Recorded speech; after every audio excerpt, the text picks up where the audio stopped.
வணக்கம் நண்பர்களே, இது உங்கள் மகா மார்க்கெட் இன்சைட் தமிழ். ஸோ வாங்க இன்னைக்கு உண்டான ஃப்ரீ மார்க்கெட் அப்டேட்டை பார்க்கலாம். குளோபல் பார்த்தீங்க அப்படின்னா யூஎஸ் மார்க்கெட்டை வந்து நெகட்டிவாக இருக்குது. ஏஷியன் மார்க்கெட்ஸ் பார்த்தீங்க அப்படின்னா மிக்சடாக இருக்குது. ஓகேங்களா? ஸோ இன்றைக்கி வந்து ஓப்பனிங் அவுட்லுக் பார்க்கலாம். கிஃப்ட் நிஃப்டி பார்த்தீங்கன்னா கேப் டவுன் ஷோ பண்ணுது. ஸோ அதனால் வந்து நிஃப்டியும் கேப் டவுன் ஆகிறதுக்கான சான்சஸ் அதிகமாக இருக்குது.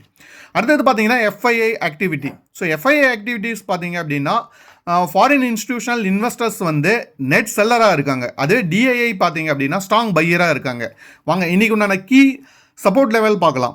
கீ சப்போர்ட் லெவல் பார்த்தீங்க அப்படின்னா வந்து ஃபஸ்ட்டு வந்து 25,850 ஒரு ஸ்ட்ராங் சப்போர்ட் லெவலாக இருக்குது. ஓகேங்களா? அது ரெசிஸ்டன்ஸ் லெவல் பார்த்தீங்கன்னா 26,100. ஸோ அதை பிரேக் பண்ணுற பட்சத்தில் ஃபர்தராக அப் மூவ் கொடுக்கறதுக்கான சான்சஸ் இருக்குது. ஓகேங்களா?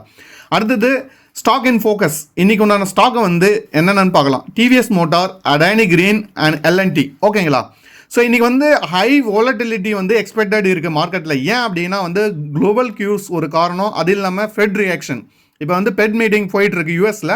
ஸோ அதனால் வந்து இன்றைக்கி ரொம்ப வாலட்டைலாக இருக்கும். அது இல்லாமல் இன்றைக்கி வந்து சென்செக்ஸோட எக்ஸ்பைரி டே. ஸோ அதனால் கொஞ்சம் சேஃபாக ட்ரேட் பண்ணுங்கள். பொசிஷன் சைஸ் கரெக்டாக யூஸ் பண்ணுங்கள். ஸ்டாப் லாஸ் இல்லாமல் ட்ரேட் பண்ணாதீங்க கைஸ். தேங்க்யூ.